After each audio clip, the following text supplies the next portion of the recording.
Hi beautiful people, welcome back to the channel. If you're stopping for the first time, you're welcome. My name is Lona and I am a registered nurse, a registered midwife, as well as a professional makeup artist, and over here we discuss all things faith, health, nursing and makeup. So if these are the kind of content you're looking out for, please subscribe, like, as well as join the family.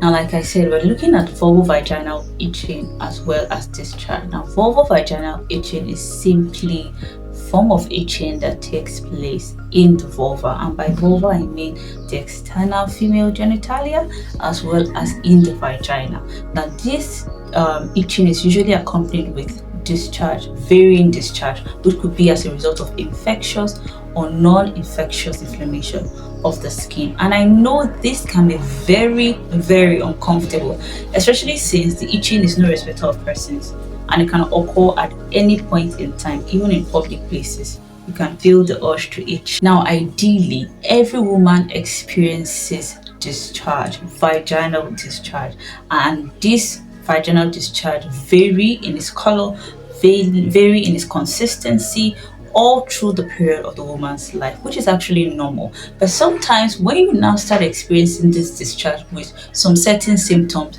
you might want to raise an eyebrow to know, what exactly am I doing wrong? What exactly is happening to me? Now, every woman of reproductive age has what we call the normal vaginal flora, and this is essentially bacteria that is present in the vaginal area to help to keep it at a certain level of pH, okay?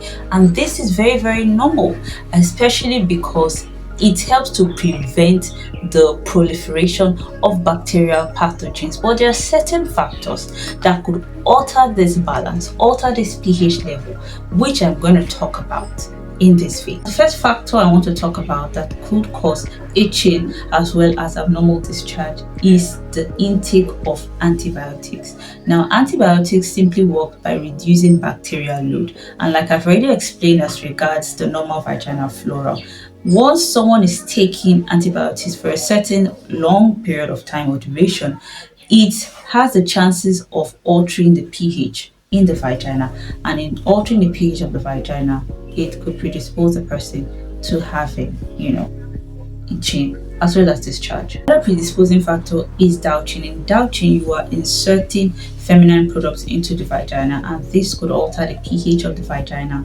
leading to itching and unwanted discharge. Another predisposing factor we have is changes in hormones. Now, for example, women who are pregnant, there are a lot of changes that takes place.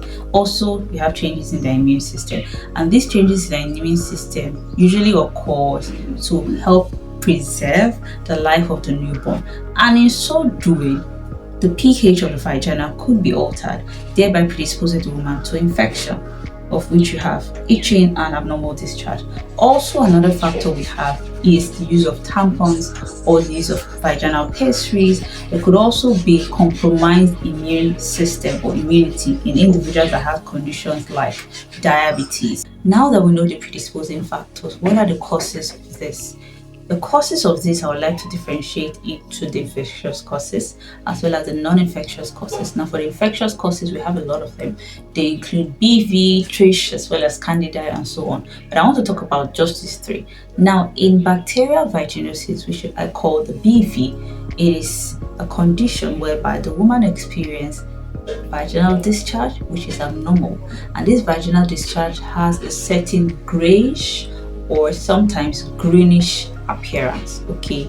And apart from that, there is this distinct fishy smell that you will notice. Yes, that is what you even use to identify that this is BV. Another is Candida. Now, in Candida, the discharge is more of whitish and thick, and I know that for someone who experienced that kind of discharge as a normal discharge, you might wonder, how do I differentiate it? One way of differentiating it is that in Candida, there is itching, and the itching can be quite intense, okay, as opposed to your normal vaginal discharge.